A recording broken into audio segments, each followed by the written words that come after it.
નમસ્કાર, હર મહાદેવ. સ્વાગત છે મિત્રો આપ સૌનું આપણી યુટ્યુબ ચેનલ દીપક જર્નીમાં. તો મિત્રો, આજની યાત્રાની આપણી શરૂઆત થઈ ગઈ છે અને આજે આપણે યાત્રા કરવાના છીએ કેદારનાથ મહાદેવની. તો હું તમને જણાવી દઉં કે આ મંદિર ક્યાં આવેલું છે. તો આ મંદિર બનાસકાંઠા જિલ્લાના જેસોર અભયારણ્યના વિસ્તારમાં આવેલું ભગવાન શિવનું પ્રાચીન મંદિર છે અને આ સ્થાનને લોકો પ્રેમથી મિની કેદારનાથ તરીકે પણ ઓળખે છે. તો આપણે ઘરેથી નીકળ્યા હતા તો લગભગ 1 કલાક જેટલો સમય થઈ ગયો છે અને આપણે 35 કિલોમીટર જેટલું ડિસ્ટન્સ કવર કરી નાખ્યું છે અને પહોંચવા આવ્યા છીએ આપણે મહેસાણા. તો ચલો આજની આપણી આ યાત્રાની શરૂઆત કરીએ.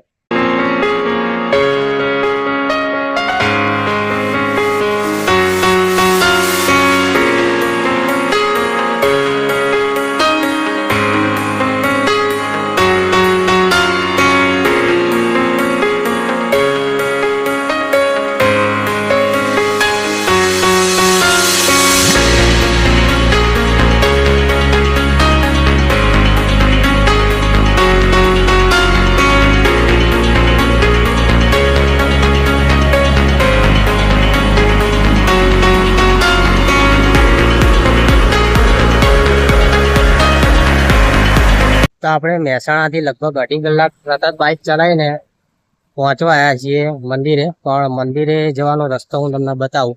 અહીં જો તમે સામે જોઈ રહ્યા છો, આ સીધો રોડ જાય છે આબુ, પણ આપણે અહીંથી વળી જવાનું છે. તો આ રોડે આપણે સીધા આગળ જઈશું તો લગભગ હજુ 15-20 મિનિટ જેટલો સમય લાગશે અને આપણે પહોંચી જઈશું મંદિરે. તો ચાલો આપણે અહીંયાથી આગળ જઈએ.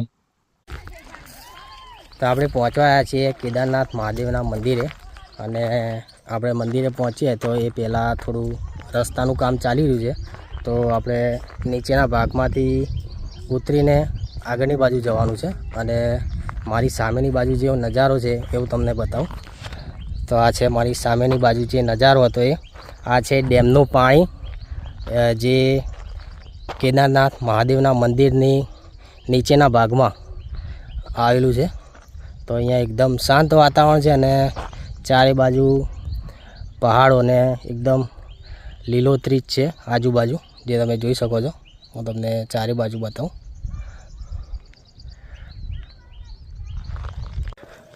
તો આપણે આપણું બાઇક પાર્ક કરી દીધું છે અને આ રસ્તો જે આગળ જાય છે ઉપરના ભાગે જ્યાં મંદિર આવેલું છે ત્યાં આપણે જઈએ છીએ.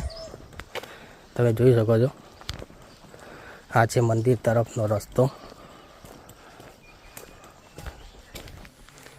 તો આ એના પગથિયા છે જેથી ઉપર જ્યાં મંદિર આવેલું છે ત્યાં મંદિર ઉપર જવાનો રસ્તો છે. તો ઉપરના ભાગે જે મંદિર આવેલું છે ત્યાં સીડીઓ ચડીને જવાનું હોય છે. તો કંઈક આ રીતના પગથિયા છે જે તમે ચડીને જઈ શકો છો. અહીંયાથી ધીરે ધીરે આપણે ઉપરના ભાગમાં જવાના છીએ અને અત્યારે આપણને પહોંચતા લગભગ 4-4.5 કલાક જેવું થઈ ગયું છે અને તમને આજુબાજુનું જે એટમોસ્ફિયર છે એ બતાવું. એકદમ શાંતિનું વાતાવરણ છે અહીંયા.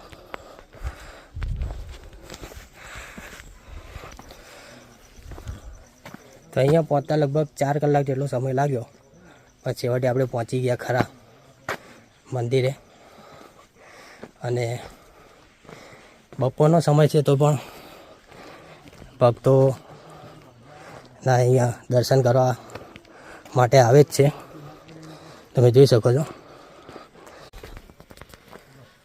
જો તમે અહીંયા આવો છો તો તમે સાથે એક પાણીની બોટલ લાવવાનું ભૂલતા નહીં, કારણ કે તમે જેમ જેમ ઉપર જાઓ છો એમ થાક લાગશે તો થોડું પાણી પીતા રહેજો.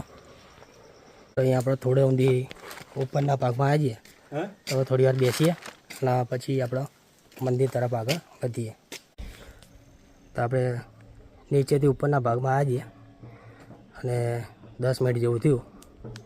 તો હવે થોડો થાક લાગ્યો છે, તો આપણે થોડી વાર અહીં બેસીશું અને આરામ કરીને પછી આપણે મંદિર તરફ ઉપર આગળ વધીએ દર્શન કરવા માટે.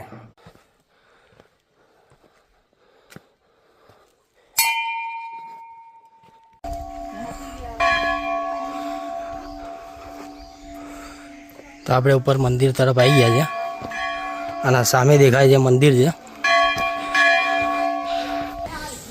તો આપણે અહીંથી પગથિયા ચડીને ઉપર જઈએ છીએ મંદિરે દર્શન કરવા માટે. તો આપણે પહોંચી ગયા છે મંદિરે અને તમે દર્શન કરાવો બહારથી. તમે દર્શન કરો ઘેર બેઠા શ્રાવણ મહિનામાં. અહીંથી પણ દર્શન કરો તમે મહાદેવના,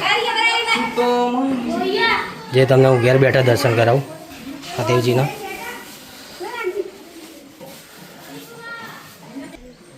અહીંયા હનુમાન દાદા છે અને અહીંયા ગણપતિ દાદા.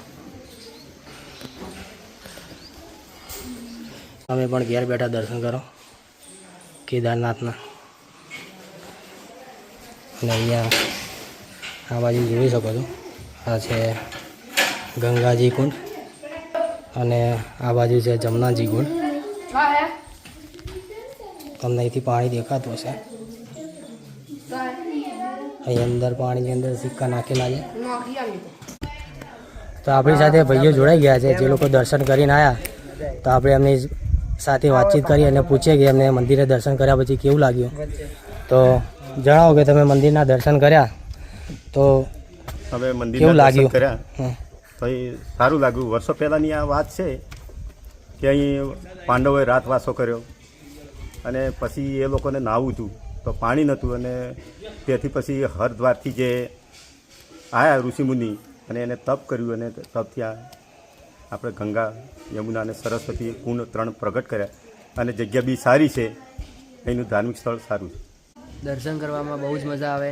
શ્રાવણ મહિનામાં એકવાર તો દર્શન કરવા આવવું જ પડે. જગ્યા બહુ સારી છે. લોકેશન પણ એક નંબર છે. ફોટો શૂટિંગ કરવા માટે પણ દર્શન કરશો તો આનંદ મંગલ થઈ જશો. હા, શ્રાવણ મહિનાની પવિત્ર ભૂમિ પર અમે એવા કેદારનાથ આવ્યા, સારું લાગ્યું. તો તમે અહીંયા આવો તો મંદિરે પણ દર્શન થશે અને સાથે સાથે તમને ટ્રેકિંગનો પણ આનંદ આવશે. તો શ્રાવણ મહિનામાં જરૂરથી એકવાર કેદારનાથના દર્શન કરવા આવજો. હર હર મહાદેવની જય. તો આપણે મંદિરના દર્શન કરી લીધા છે અને સાથે સાથે તમને પણ દર્શન કરાવી દીધા છે. જો આ વિડીયો તમને ગમ્યો હોય તો વિડીયોને લાઇક કરજો અને તમારા મિત્રો અને પરિવાર સાથે વિડીયોને શેર કરજો. અને જો તમે હજુ સુધી આપણી ચેનલને સબસ્ક્રાઈબ ના કરી હોય તો સબસ્ક્રાઈબ કરી દેજો. ફરીથી મળીએ એક નવા વિડીયો સાથે. ત્યાં સુધી આવજો.